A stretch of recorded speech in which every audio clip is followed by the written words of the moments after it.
So we'll get started here. Let's see. Let me get to my. Okay, so welcome everyone to the SADS Foundation's Living with SADS webinar series. Today's webinar is all about Brugada Syndrome. On behalf of the SADS Foundation, thank you for joining us today. I'm Marcia Baker, the Program Director for the SADS Foundation. We are honored and privileged to have two physician scientists volunteer their expertise today and talk with us about Brugada Syndrome.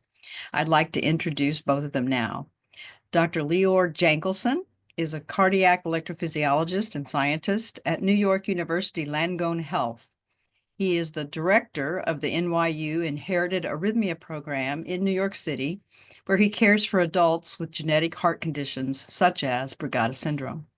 He is an associate professor in the Department of Medicine at NYU Grossman School of Medicine and the lead cardiology artificial intelligence program. Our second speaker is Dr. Cecilia Gonzalez Corcia. She is a pediatric and congenital cardiologist with an expertise in electrophysiology, devices, and inherited cardiac conditions.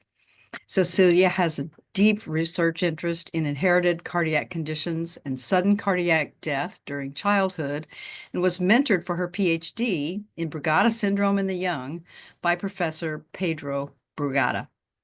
In 2022, Cecilia and her family relocated to Montreal, Canada, where she holds a position of professor of pediatric and head of the pediatric electrophysiology at the University of Montreal.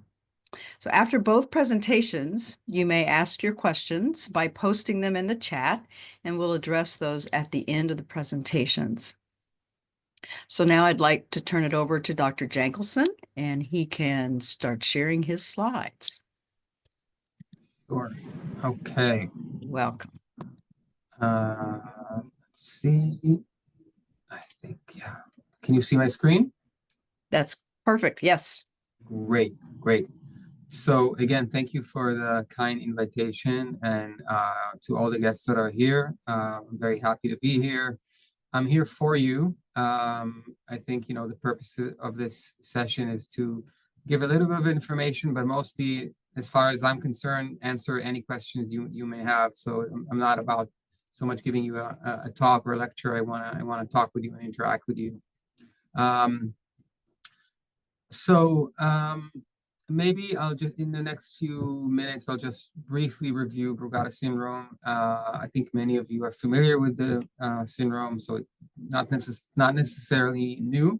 I'm going to try and highlight just a few things that are relatively, I think, interesting and might be newer. And then again, I'm happy to take any questions. So, okay, so Brugada syndrome. Oops, that's the. That line didn't come up nicely. So Brugada syndrome is it's considered to be an inherited arrhythmia syndrome. One of the reasons of sudden cardiac arrest, particularly in the young. And it is characterized by this very unique pattern of the Brugada pattern, which is often called a coved type EKG or ECG. You can see it here. And it appears mainly in the V1, V2, and V3 connections on the EKG, which are the frontal connections on the chest. The syndrome was initially described by the Brugada brothers. Initially, when it was described, it was thought to be associated with very high risk of sudden cardiac death.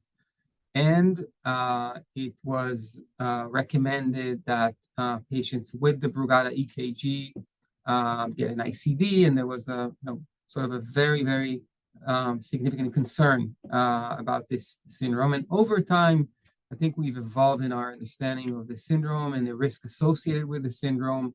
And I think we're in a much better place, and I'll show you that in just a few slides. Just one thing that I think is important to mention, in the early days, there were several patterns of the EKG that were all considered to be Brugada. So there was type 1, which is the classic one. You can see that on the left, which is the cove type. And then there were two other patterns, type 2 and type 3, which you don't see here. Currently, we only consider type 1 pattern, which is the one you see here, as a diagnostic of Brugada, fulfilling the criteria. So many patients have sort of neighbors, cousins of the Brugada sign. It's very important that someone with expertise takes a look at the EKG and confirms that this is really a type 1 Brugada EKG. In terms of the pathophysiology, or what is going on with Brugada, why do we have this pattern on the EKG? Well, without getting into too much of a sort of a medical jargon, there are generally two main theories. One theory centers the main interest in the repolarization, which means the activation phase of the cells in our heart. So during the activation of cells in our heart, the heart propagates an electrical signal that travels throughout the heart. And that signal normally activates the contraction of the heart. So in order for our heart to contract, we first need an electrical impulse to travel through the heart. And so it is thought to be that in Brugada, particularly on the right side of the heart, there are some issues or disturbances to the electrical propagation, which leads to different cells being activated instead of all at the same time, rather in different times. And so that creates that dyssynchrony and activation of the cells in our heart, and that generates that pattern of cove type. We call this ST elevation. So that's one theory. Another theory puts the emphasis on the repolarization, which means the relaxation phase of the heart. So not so much in the activation phase, but rather in the relaxation phase. Just like in the first theory, same thing here. The thought is that there are discrepancies, there are differences in the timing of relaxation, of the electrical relaxation of the heart. And these differences in timing creates this opportunity for that pattern to be evident, to be generated. But these are theoretical. These are mostly theoretical kind of arguments, or I should say point of views. They're not necessarily contradicting.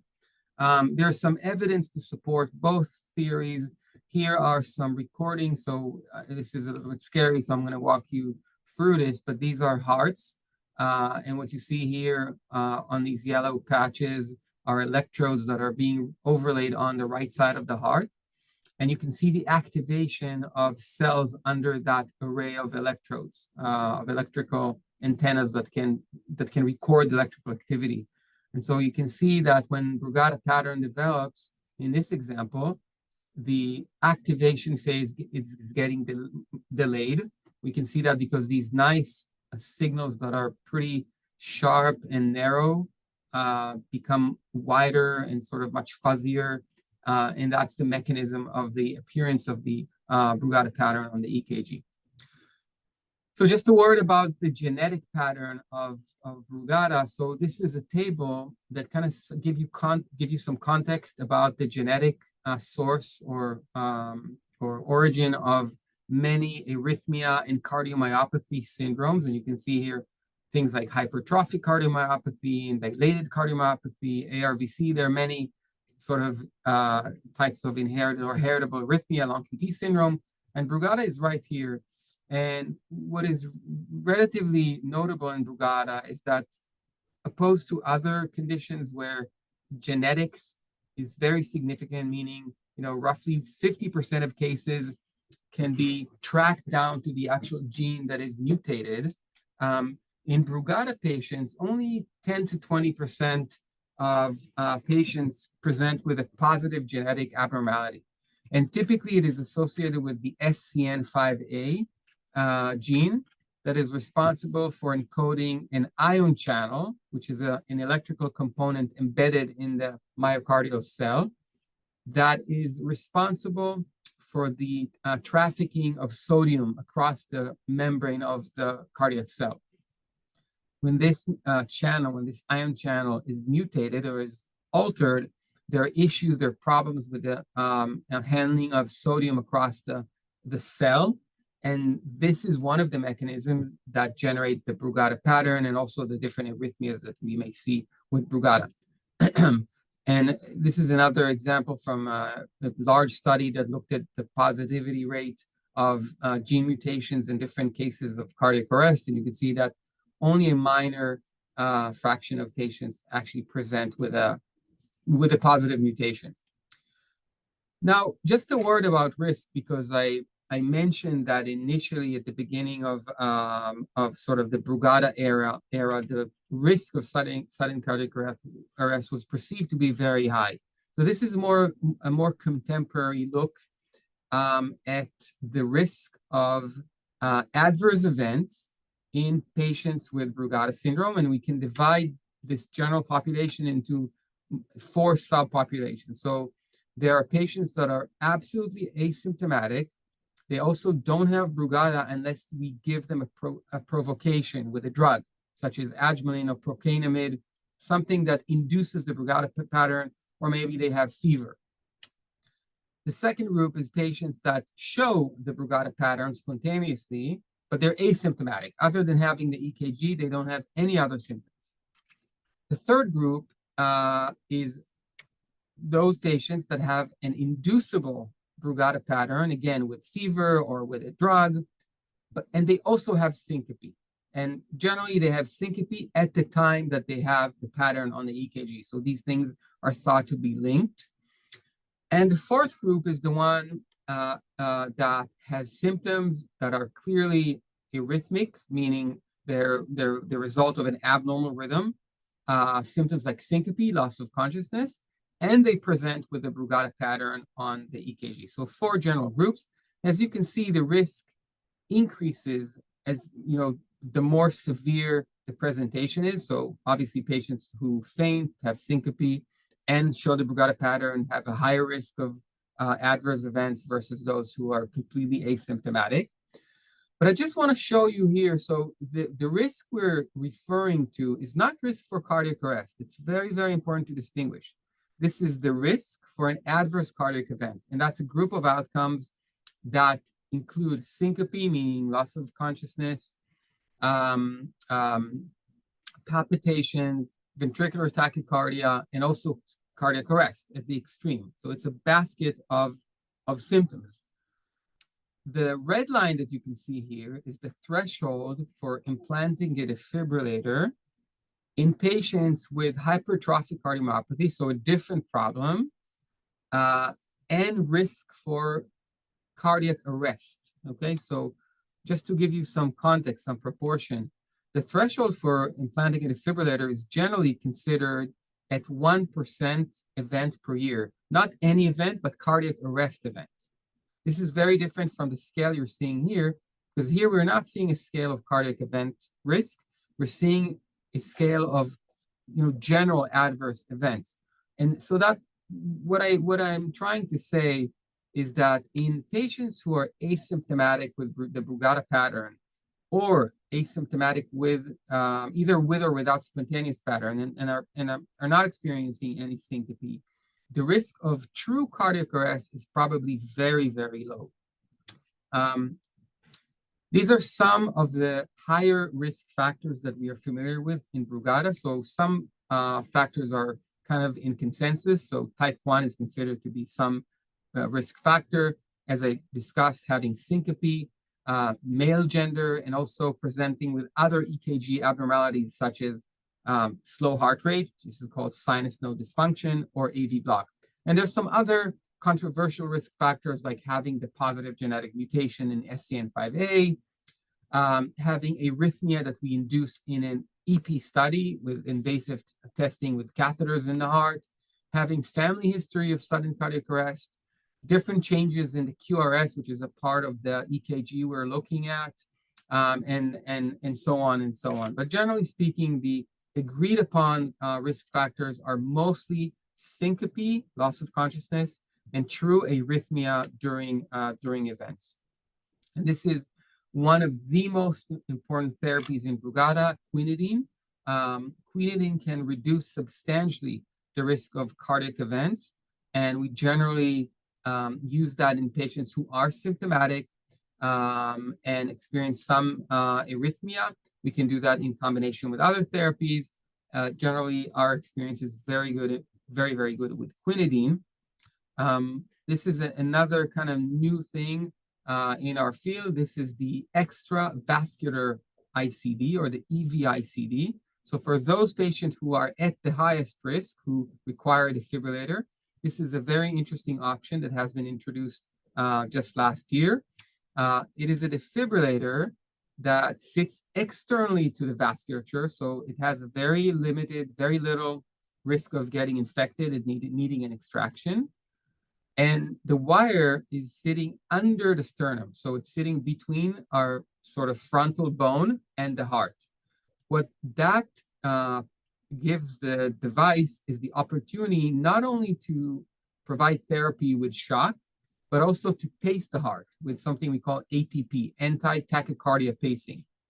This is not something doable with the sub-Q ICD, for those of you who are familiar with the other non-vascular device. So this device is unique because it is extravascular, so it's not sitting in the blood pool, but at the same time, it can also pace the heart, which is a big advantage. It's also much smaller than the EV-ICD. I'm going to show, and then the sub-Q ICD, I can show it just for reference. So this on the right side, this is the sub-Q ICD, and this is the EV-ICD. So it's about half the size, and the battery is roughly twice longer. So it lasts 12 to 14 years. And just to say it out loud, I have no conflict of interest. I'm not receiving any incentives from Medtronic or from Boston Scientific. Lastly, I think before I hand out the microphone to my colleague, news in the field of therapy with ablation. So some patients with Brugada, those who have arrhythmia and, despite therapy, can enjoy or benefit from ablation. And ablation is a procedure where we use a catheter and we can find our way with the catheter to the external surface of the heart. And then we can modify these cells that are responsible for Brugada and for the arrhythmia with this catheter. The big news in the field is we have a completely new type of energy that propels the catheter. We've been using radio frequency energy for many years. Now we're moving to a new type of energy. It's called pulse field ablation energy. The major advantage in pulse field, as it may pertain to Brugada, is that as opposed to radio frequency, which had difficulty in reaching the tissue when it is lying underneath fat tissue, pulse field seems to be more effective in doing so. It's also much more safe. It has less potential to cause collateral damage because it's a non-thermal energy. It does not create any heat. So these are just a few really promising things that we just have seen coming into the field and into the market recently. In our experience, in our hands, we've seen very good success with these technologies. So I think as was said, as you heard, my expertise is in artificial intelligence, but I think for the interest of time, I'm gonna let my colleagues speak now. And if you have any questions or you're interested in AI or generally in this field, I'm happy to take some questions and discuss that further. Thank you so much, Dr. Jankelson. And you've stopped sharing, and we can move to Cecilia Gonzalez Corcia, and you can see some of the questions that have come in the chat. You can view those, and then we'll address all of the questions at the end. So Dr. Gonzalez Corcia, you can start sharing your screen now, please. Excellent. I'm putting up my slides. I want to start by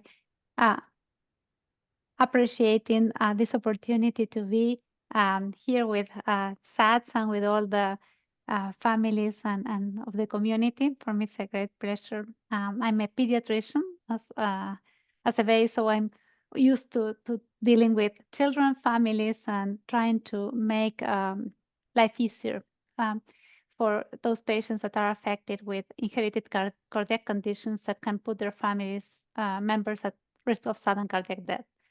So thank you for this opportunity to be here with you today. I'm joining you from Montreal, Canada. And as I said, I'm the lead of pediatric electrophysiology here for the region of Quebec. And my special interest has been in Brugada syndrome. And I will try to discuss with you today and to give you an overview of the specific challenge of Brugada syndrome when we see it in the young. And this may be patients that reaches in our practice as pediatric electrophysiologists come mostly from two main streams. Either they had presented with collapse or sudden cardiac arrest, they're at very high risk, or more frequently, they're young family members from families where a family member has presented with a recent diagnosis either of Brugada syndrome or of sudden cardiac death. And these two populations are very, very different. One is very high risk and usually is the proband, the first family member to spread the disease.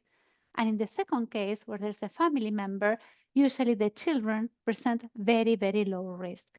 And this opens a field of possibilities. And this is what I wanted to express to our audience today when I'm showing all these beautiful young faces smiling. Um, there are children that are older, almost adolescents. There are children that are younger, almost babies.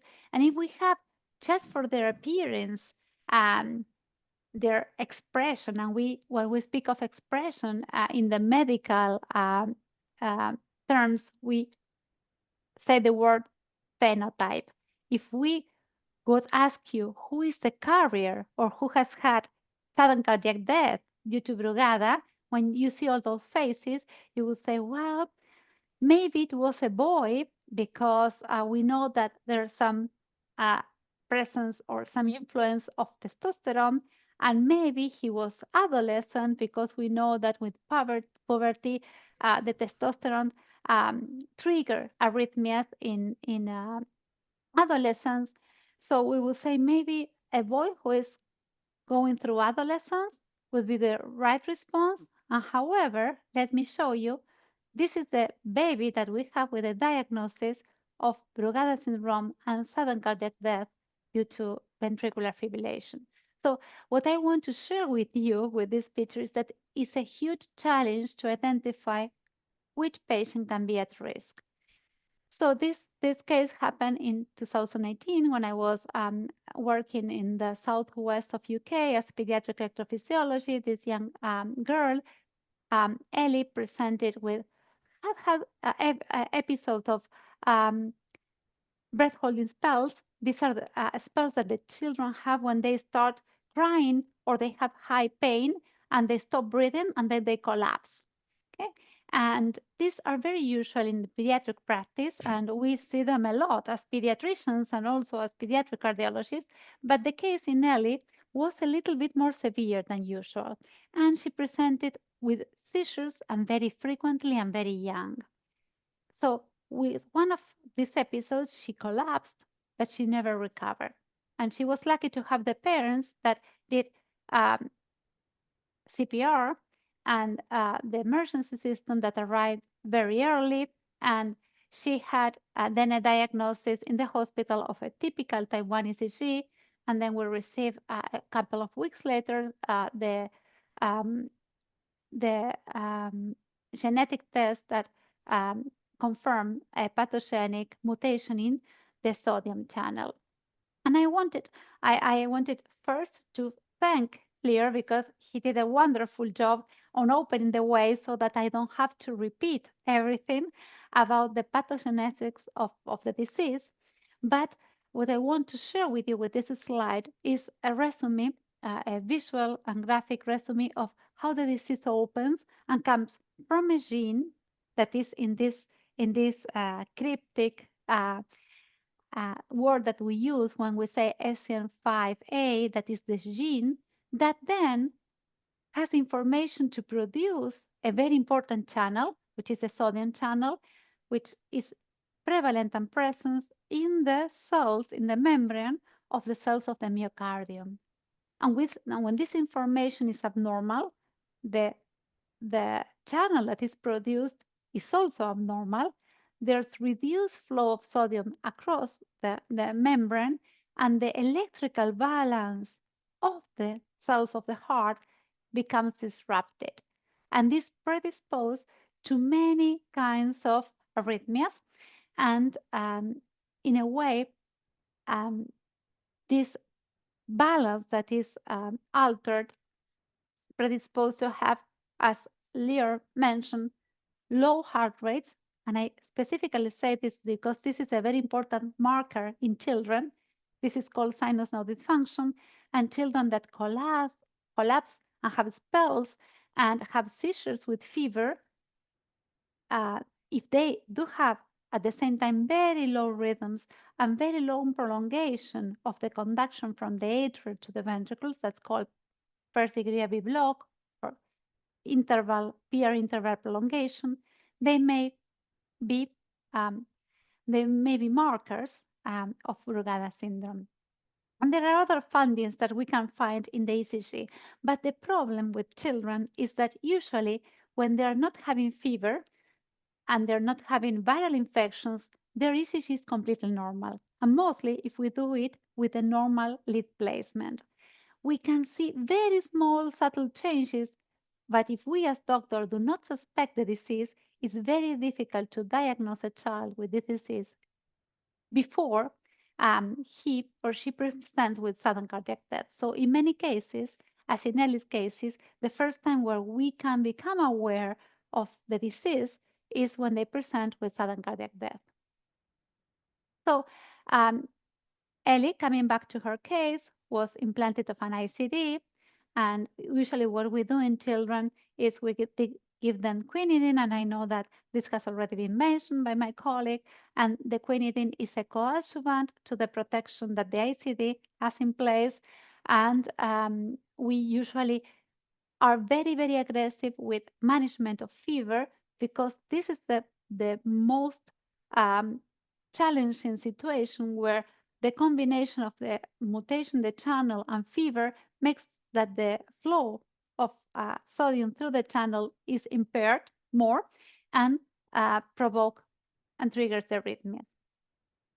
So what I wanted to share with you now is the little ordeal that we are facing as pediatric electrophysiologists when we are facing families with Brugada syndrome. And these are the two very different scenarios.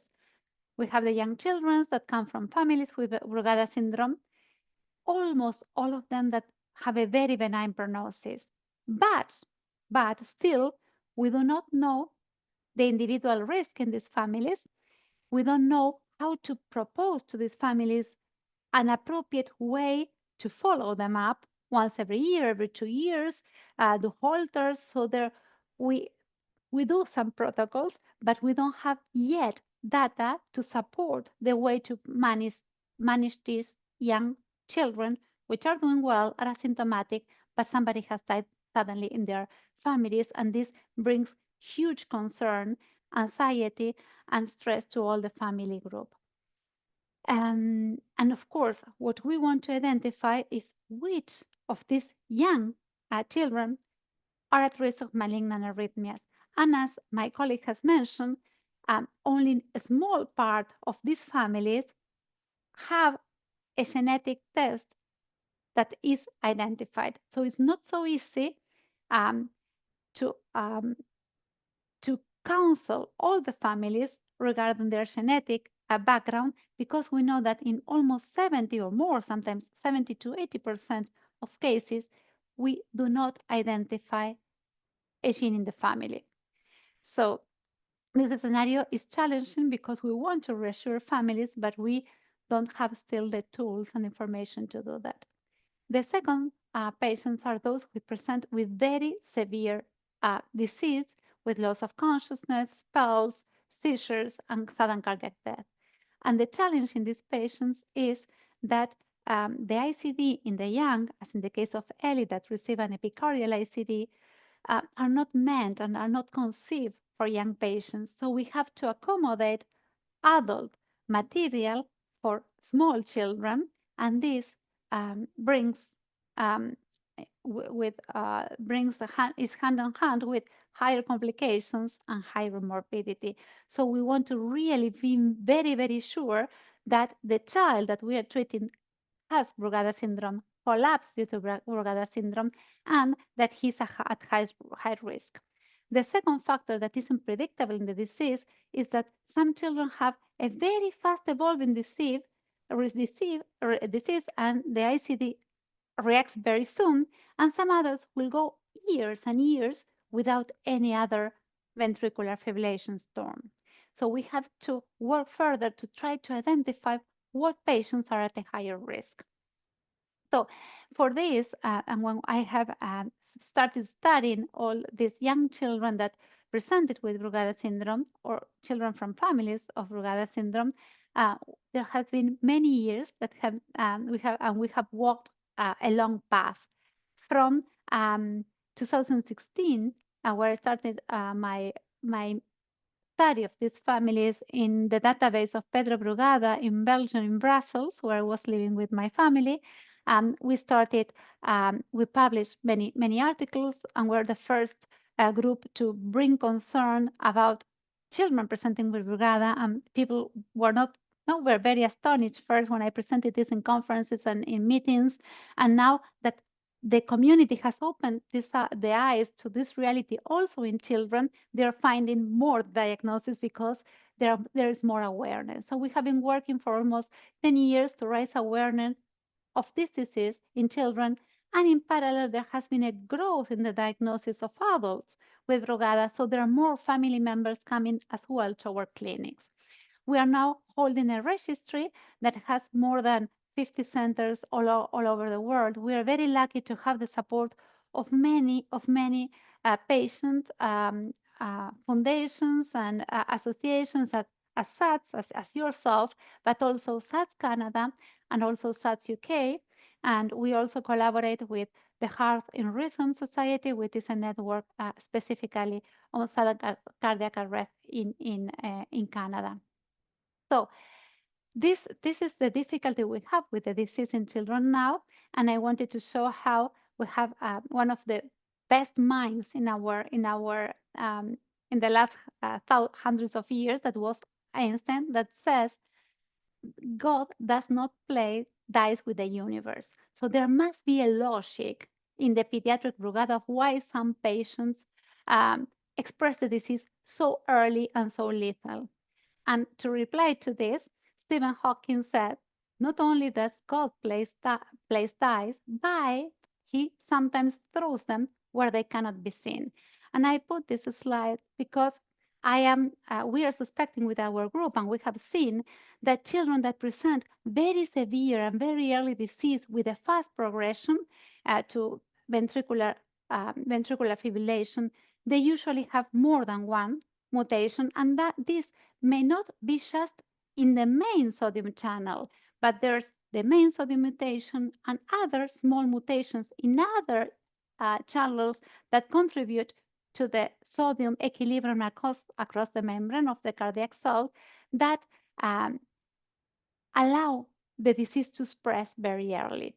So what we are doing now in our research, in our lab, is trying to do whole genome sequencing for the children that are presenting early with Brugada and sudden cardiac death, to try to understand what other modifiers trigger the early expression of the disease.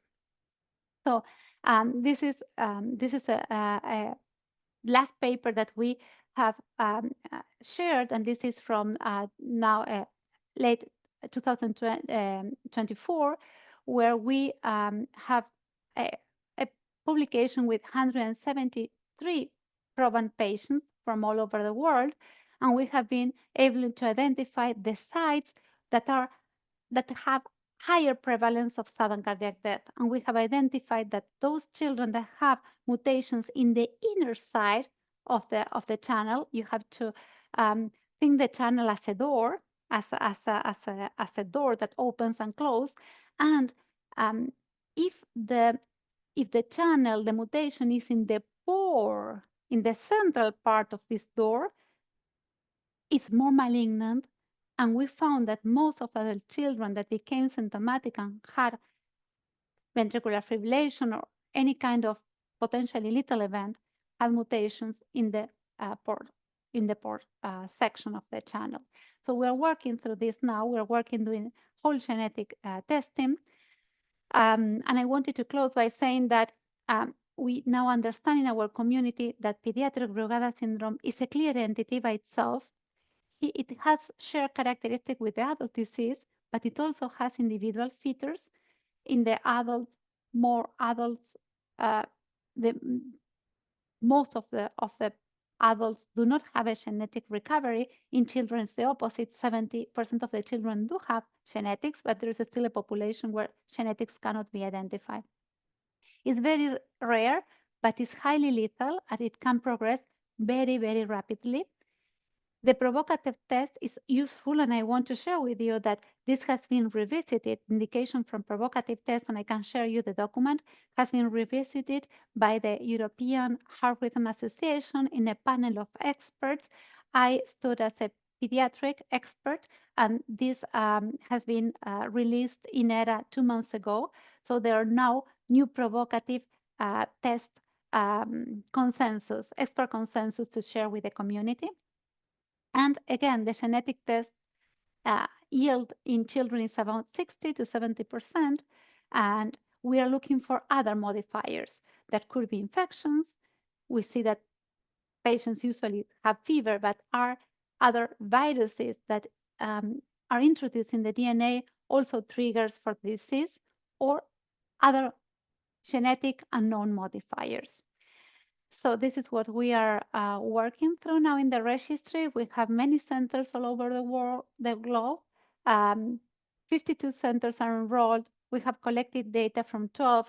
The main challenge that we have is legal agreements across the globe. This has been very, very painful, but slowly we are reaching agreements, and we have now launched a possibility for self-enrollment, because legal terms are very difficult for those centers that do not have from developing countries where there's no support of institutional legal departments. So we give the possibility of patients to self-enroll through their centers. When there's self-enrollment, we don't need the patient is given directly the consent, and we don't need to go through the institutional process that sometimes is very challenging and long and has many barriers. So we are aiming to collect at least 500 patients in the next 2 years. We publish also a survey, and this is very interesting because there was a first survey that was performed during 10 years ago, relating to what people are doing with pediatric Brugada or children with families with Brugada syndrome across the globe. And we produced a new survey to the medical community 10 years later, and this has shown clearly that there has been a productive results of all our efforts to inform and the medical community about the possibility of this disease. So these are many of the centers that are taking part for all over the globe, and this is our team. I mentioned Christine and Rocio. They're our research assistants and PhD student. This is the code. If you have your phones, this is the code to enter to our website, and you have there all the information to contact us if you have questions, if you want to participate, if you want to tell your doctors that you want to be part of the registry, or if you decide to self-enroll. So we have different strategies to help you be part of these efforts to find solutions for families that are affected of the disease, specifically when there are young children involved. So thank you very much for your for being there, and for all your work that you do, and for putting this network and frame of discussion for families that are in need. Thank you. Thank you very much, Cecilia, and thank you, Lior. We have quite a few questions in our chat right now. I'm going to start with a few that came in Lior, when you were presenting, the first one from Shane, is tiredness and fatigue a symptom for adults? Yeah, generally, yeah, fatigue and tiredness are not really symptoms of Brugada. These are more typical symptoms for cardiomyopathy, heart failure. They're not so much associated with Brugada. Okay, thank you. And Harmon says, are atrial flutters part of the symptoms? So that's a very good question. So in patients with SCN5A mutations that are gene positive, we see an association with atrial arrhythmia as well, meaning they tend to have more atrial fibrillation, and they can also have atrial flutter, atrial tachycardia. Patients who are gene negative, who don't have a mutation, we don't see that association so much. Okay, thank you. And I Caleb. will take the opportunity to also correlate the children. In children, we do have some flutters in the neonatal period. Some newborn babies do have flutter because of the immaturity of their hearts, and those are not related. We see that there are single episodes, and usually they don't recur over life. But if you have a child that has a flutter without having any congenital heart disease, and when the flutter is terminated, the rhythm is very low, and you have some PR prolongation, that is a child where you have to suspect Brugada syndrome. Okay, thank you. Let's see. Caleb asked, does catheter ablation fix the heart from going into atrial flutter during a cardiac episode? So catheter ablation, and I think there's another question here about catheter ablation. So I'm gonna join these questions together. So to your question about ablation. So ablation is indeed very effective in treating patients with recurrent electrical storm. It's not for any Brugada patient. It's for those who have severe arrhythmia. They have severe events, cardiac events, and not just flutter, but what we call polymorphic VT or VF, which is the hallmark of Brugada. And in that case, an epicardial ablation has been shown to substantially reduce the frequency of the events. To the other question, I mentioned pulse field ablation. There are initial reports that show very good efficacy of pulse field ablation in the epicardial space, just like with radio frequency. And yes, this is the same type of ablation that has been described in Italy. And yes, we do quite a lot of these ablations in our center in New York and generally in the US. NYU is a very large ablation center and invasive electrophysiology. So we do have a lot of epicardial procedures as well. Okay, thank you very much. Let's see. Brittany asks, have you found any correlation between Brugada patients who are genetic negative for Brugada, but genetic positive for HCM, hypertrophic cardiomyopathy?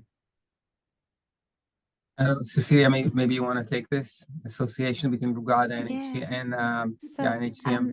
What we have seen is that hypertrophic cardiomyopathy is mostly a disease of the muscle. There are other diseases that we call inherited cardiac conditions that are only rhythmic, they're only electrical, like long QT, CPVT. In the case of Brugada, there's a little bit of overlap. Not with hypertrophic cardiomyopathy, but we know that there's also an inflammation of the heart, and we know that that's fibrosis, and we know that in the end, there can be some patients that present purely with electrical disease, and there are other patients that present also myopathy. Myopathy means sick muscle. So the heart as a pump is not strong, but start to dilate and to be weak in the pumping function. So this is specifically a marker of Brugada syndrome where there can be both, not hypertrophic cardiomyopathy, but mostly hypertrophic is when the heart is thick and is very, very strong and thick, but mostly dilated cardiomyopathy. That means when the heart is thin and gets larger, and the function of pump is also decreased. So yes, there's an overlap Brugada syndrome between myopathy and electrical disease. And we suspect nowadays that this may be related to the presence of antibodies that cause an immune disease to the mutated or the abnormal channel, and there's inflammation, and this inflammation progressively leads to fibrosis. That's why the main section that is triggered or that is sick is the upper part, what we call the outflow of the right ventricle. Yes, so as a summary, not directly with hypertrophic cardiomyopathy, but yes, with other types of cardiomyopathy that are dilated cardiomyopathy. Maybe I can just add that one of the challenges with Brugada is that it is not a single condition, meaning, ultimately Brugada is a pattern on the EKG. And this pattern can be caused by many reasons. I'll just give you one sort of trivial example. Changes in the anatomy of the chest wall, nothing to do with the heart, can cause changes to the electrogram that look like Brugada, for instance. So there's a population of patients with the SCN5A mutation. That's probably a very, very well-defined population. But all the rest, all those who are gene negative, are not a single group. This is sort of a basket of many causes that end to the Brugada pattern. And because of that, it's not impossible to see patients with Brugada pattern and also incidentally a gene mutation in HCM. They could have many other mutations. After all, HCM mutations or HCM generally is a very prevalent condition. I mean, relatively to the inherited arrhythmia spectrum, it's 1 in 200, 1 in 500. So it's not super rare. So we can definitely have Brugada pattern from one of many causes, and you can also have an HCM gene, and they're not necessarily related at all. No, that is very good. Thank you for clarifying on that. I have to say that on my side, I do have a patient that has long QT and Brugada, has a KCNH2 variant that is pathogenic, and at the same time has a pathogenic SCN5A. So there are combinations, and that is, no? Yes, that has been described. The classic description of this phenotype is an SCN5A mutation that has both long QT3 and also Brugada, and could be at the same patient, both phenotypes. But yeah, they're a very interesting combination in this field. Great. Thank you very much for both of you comments. Okay, Michelle has a long one here. Do patients tend to move across risk groups if starting as a non-drug induced asymptomatic risk group? Does this or could it progress to a higher risk group with symptoms? And then she has a second point about what role does AV block play in risk stratification? Maybe I'll just comment about adults. Generally, Brugada, for example, compared to ARVC, is not considered a progressive disease. Just like Cecilia said, because of the fact that it's not really a substrate, a mechanical substrate issue, it's more of an electrical issue. Most time patients are stable and they present in some way, and then they show, they show the same level of symptoms over time.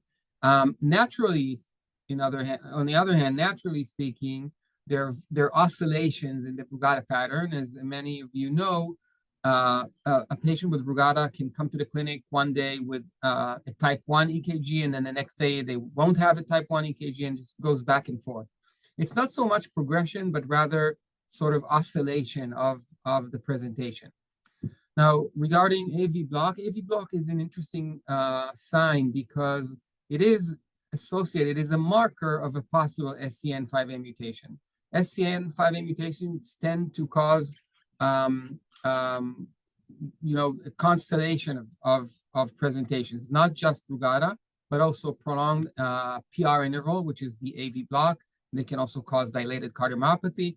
So whenever I see a patient with AV block and Brugada, I suspect that their genetic test will be positive. Not necessarily, but there's a much higher pre-test probability that the genetic test will come back positive.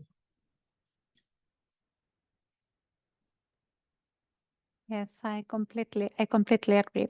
I'm completely aligned with this. If we have a child that is coming for a family screening and we see not the extreme of complete heart block, because that's when I see, but if I see some PR prolongation and some fractionation, even if it's not a complete bundle of the ECG, I suspect that this child will be positive for the familiar variant. Yes. Okay, thank you. So Lisa asked, is the pulse field ablation that you spoke about described as the same as the epicardial ablation that has been studied well in Italy? I think you kind of addressed some of that. I think I addressed it with the other ablation question. Yes, So you did. yes, in short, it is sort of the same ablation. It's a different catheter, but we're seeing good results with the new catheter, and we have very high hopes for it. Okay, thank you. So Christian says, my daughter, 32, was just diagnosed with Brugada, and her dad passed away of a cardiac arrest at 32. But I was told she was told it was not genetic at birth, a birth anomaly. And we're now assuming that the medical examiner was wrong. She has to work, and her question is, ask about SCN 10A and how it's different from SCN 5A. So I will maybe take the first part of the question. And this is because I'm interested now in this part of the study of what families are going through, because it's incredible how much we advance in the last 20 years, 30 years in all that is cardiac diagnosis and genetic diagnosis as well. So we have, when families come to our practice, everybody that died more like 30 years ago died of a heart attack. And we don't really know what's going on there. And it's very difficult to go back. I had some cases where the death has been more recent and we could recover, some hair and go to the follicle and do DNA testing from there, but in many cases we don't know what really happened. And for that, what we have studied here in Canada is the CASPER series, where we in association with the coroners of the region of Quebec, we have identified all the sudden deaths of young people below 50 years of age that were autopsy negative. The autopsy didn't show anything, so we suspect that maybe there was an electrical cause of the death, and we did whole genome sequencing on this cohort. And the yield of this was not very high, but we could give a diagnosis to 25% of these families who did not have a diagnosis before. So what I'm working now as a pediatrician taking care of young family members is to see what happened with the children of these families and how they're addressed and what markers did they present over the last 10 years to see how we can follow up these young family members when they reach their adult age. So I say this to share with you that with the person that put forward this question, that you are not alone, that this is the case for most of the families, and that our work as cardiologists and when we receive families is a work of detective, because we need really to work and put pieces, and I'm continuously writing letters to coroners across borders. Sometimes families are living abroad. So we need to engage with our colleagues working in the adult field, in the pediatric field, to try to give responses to these families. Yes. Thank you very much, Cecilia. Caitlin comments, my daughter had the breath holding spells beginning at 8 months of age, and her father passed at 37 while running on the treadmill recently of sudden cardiac death. She and her sisters have the SCN5A mutation. She just had a positive procainamide challenge, and she's currently 8 years old. Would you recommend an ICD implantation? I cannot recommend it so lightly.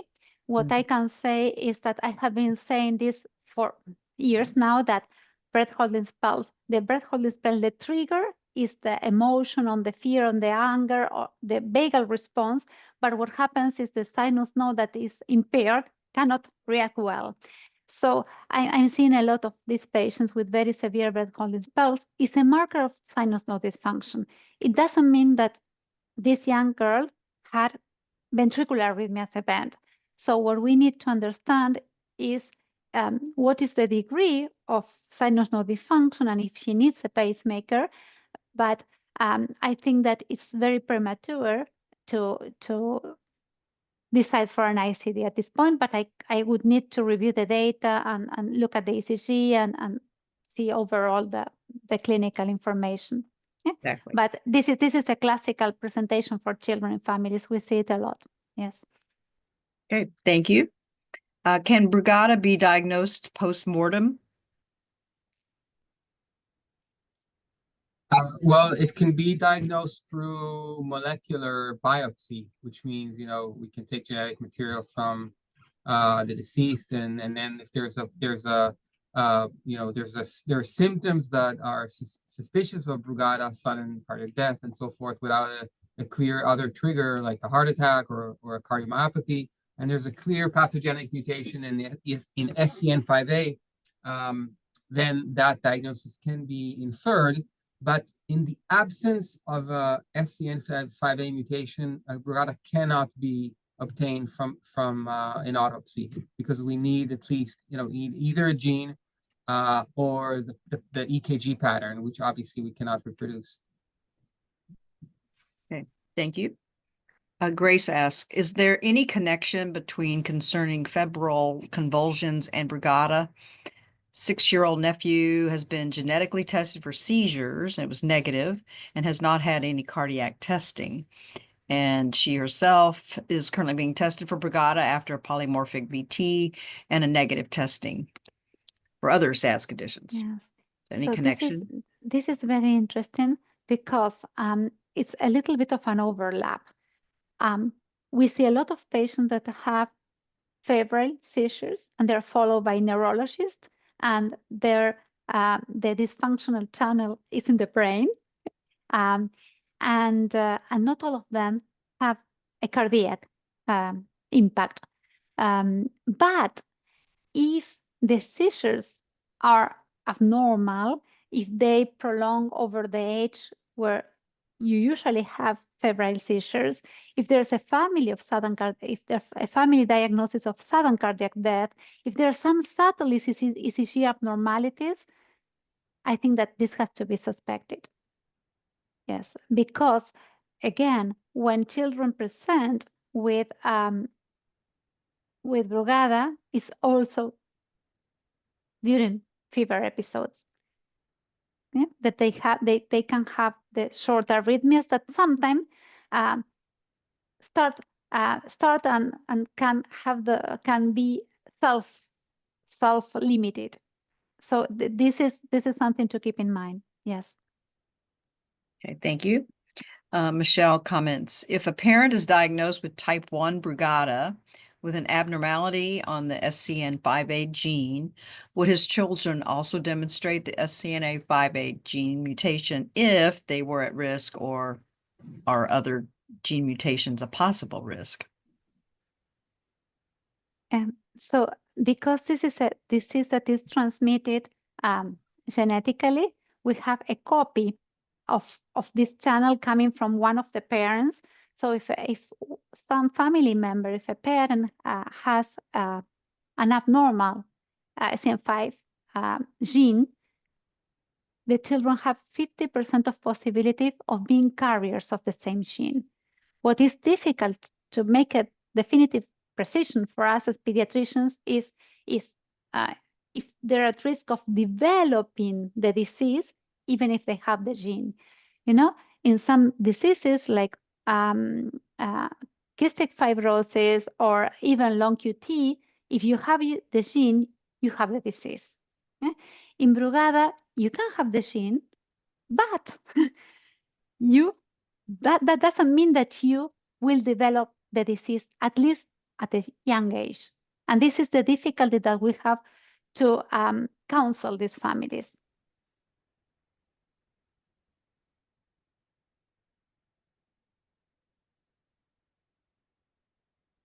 Okay. Thank you, Cecilia. We have time just for a few more questions. Melissa comments, I have frequent periods of PVCs that last days or weeks, and these periods seem to become more frequent. My electrophysiologist seems unconcerned, and she is type 1 and does have a ICD. Genetic testing was negative. And are these PVCs related to Brugada? And is there a way to stop them? Well, just like Cecilia said, it's impossible to give direct advice, but just kind of some things to think about. First of all, it's not clear to me why she has an ICD. If she had an arrhythmia in the past, like VT, then that makes sense, but it's not clear from her question. Regarding the PVCs, some PVCs are concerning in Brugada because they may come from that area that is thought to be affected in Brugada, which is the outflow tract. Some PVCs are benign. So my recommendation is to make sure that someone experienced in this field looks at these PVCs and what is going on. And maybe they can be treated with either medication or an ablation. In any event, since she has an ICD, she's likely to be protected. But for more specific advice, we would have to look at the EKG. Okay, thank you. Nicole comments, grandfather diagnosed with Brugada. His son's EKG was negative. What are the chances of the granddaughters being positive? They've had ECGs which show no abnormalities, but we're told to do the ECG as they get older. When should they have this redone, and what's the percentage the Brugada pattern would show up now? And is childhood epilepsy associated? Yes. Okay. So these are all very good questions, and they're the questions that we ourselves in the medical community are asking about our patients, because I can share with you what I do in my practice, but we don't have an evidence. I would like to tell people, if you have a family member that had a type 1 ECG, but nobody died into your family and the gene is not there, the risk of your children is this. Unfortunately, we don't have information to tell you that at this point. What I can share with you is that if there's not a gene in the family, and if nobody has died suddenly in the family, and if just the type 1 pattern, and the children have a screen that is completely normal, the risk that they develop a potentially lethal event during childhood or young adulthood is almost, I would say, almost the same as any other person. Okay. So I would reassure this family, but again, no, I don't read ECGs, I scrutinize them because I'm looking at the P. You know, it's like I have a X-ray machine for ECGs because I'm looking at the subtle changes, because this is what it is telling me what's going on electrically. No? And there are many, I read the ECGs in the setting, in the context of a family, of the genetics, and I'm looking for these small changes that maybe that is what at some point tells me, well, there's some peer prolongation, the P wave is a little bit bifid, there's an extra, even if it's not a right bundle, there's an extra a spike in the QRS. That child, I maybe will follow earlier. Okay, so this is about developing another sense, I would say. All right, thank you. Lior, before you have to leave quickly, Carmen asks, do the atrial flutters put you at higher risks if you don't have any of the syncope symptoms? So generally, if you have Brugada syndrome and you have type 1 and you have atrial flutter, there's minimal interaction between this atrial arrhythmia and risk of ventricular arrhythmia. Aside from cases where the atrial flutter is going very fast, and then there could be a very rare constellation that some PVCs that are related to Brugada may be sort of adversely timed, and then there could be a trouble. But generally speaking, there is no added risk because of the atrial flutter that is sort of superimposed on the risk of Brugada. Okay, thank you. And I know you have to take off here. You have another obligation. So thank you very much for your presentation and all these great questions. We have one more, maybe Cecilia, you can take this last one here and we'll have to call a conclusion to this. Lior, thank you very much. It was great to meet you virtually. Thank you for the opportunity, and I was very happy to be here. Take care, everyone. Okay, thank you, Dr. Jankelson. So this last question from Nicole, the grandfather diagnosed with Brugada. Oh, I just did that one. Sorry. Next one. With a 6-year-old, believe asymptomatic spontaneously. Is yearly checkup and Holter enough? She's hospitalized when she has uncontrolled fevers to be on telemetry and has shown Brugada waveform. Okay, so let me understand this. This is a 6-year-old child, asymptomatic, but who is a carrier of a family mutation and had type 1 ECG with fever.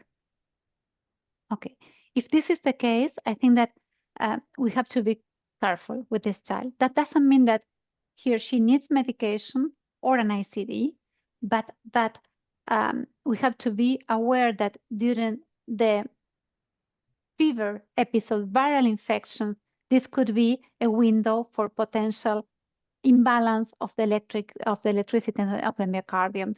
So we have to be very aggressive with the management of fever. We have to be very attentive if the child is not feeling well to make sure that she's not having a fever. If she has a fever, it's very important to go to the emergency department. What I do is I give a letter to my patients with also my email, so that then the ECG is faxed to me and get high leads ECGs. If there's a type 1 pattern, there's a need to admit this child to hospital, because we know that the vulnerability of the myocardium, the electrical vulnerability is present. We don't know if this could trigger an arrhythmia. So this is how we react now, and that's why I'm telling you I'm receiving ECGs. Even no, I say I'm a family mostly. My children say that I'm always on call because I do receive a lot of ECGs, but I understand how crucial it is to make not to be there to reply, because this pattern is also sometimes difficult for doctors who are not pediatric cardiologists or emergency department doctors to get an ECG and make a decision that could be life-saving. So this is what we do. Yes. Okay. Thank you very much. And now we have a request, Dr. Gonzalez, for your website. Can you just drop it into the chat feature? Yes, let's put it again.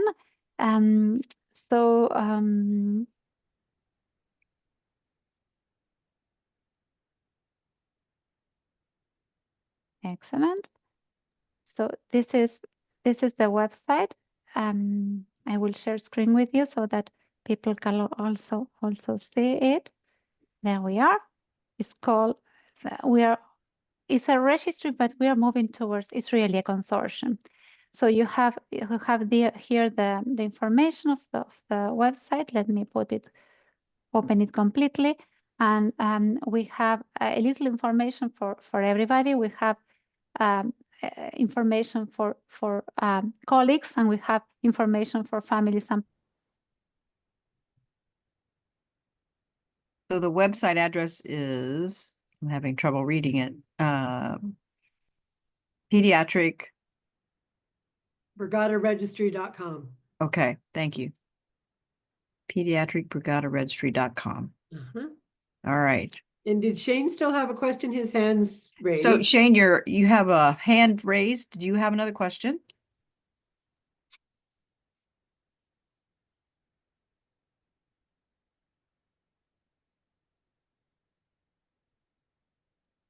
Shane, do you have another question? But no, it was just because I'm on a group there, or Brugada group on Facebook. But like 1 in 5 say they have fatigue and tiredness related to Brugada, even though it's not like officially a symptom, as he said, but like it's just so many people that actually have Brugada say they feel that's part of it, you know what I mean? Mm. So that was just my follow-up, but he's gone. Got it. Thank you. Okay, thanks, bye. We appreciate all your engagement and all your questions, and thank you, Dr. Gonzalez Corcia. We appreciate your time in Wait, presenting. did Cecilia have anything to say about what Did Shane you want to said? comment, Cecilia? If there's a Yes. comment? Yes, I'm here. And sorry, I had my daughter who kicked the Wi-Fi. And Oh. we lost connection, so I had to say, "Why are you?" So she's watching TV. So I Shane was missed that. talking I about missed.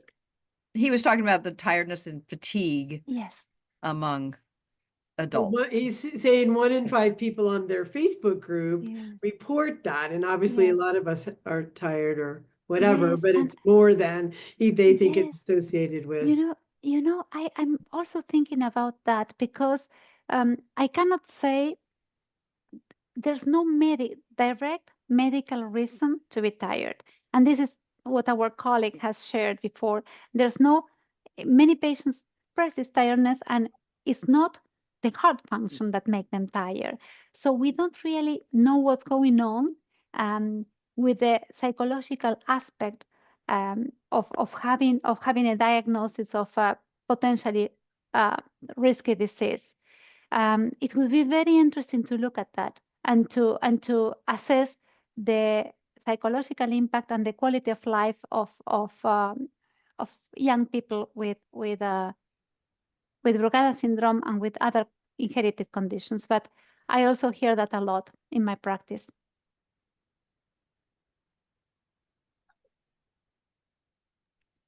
Okay. Any lasting comments? Kyle has a question. Kyle has a question.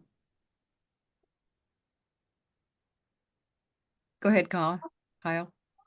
Hi, my question is regarding just what was discussed then about tiredness. So back in 2017, I had a atrial flutter episode and was diagnosed with sodium channelopathy.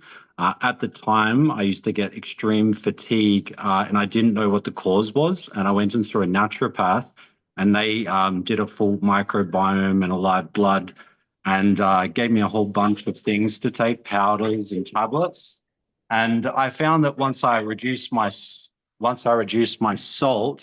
that made a huge impact on my tiredness. So it was discovered that actual eating salt was causing my tiredness and fatigue. And now it's 2025, and due to the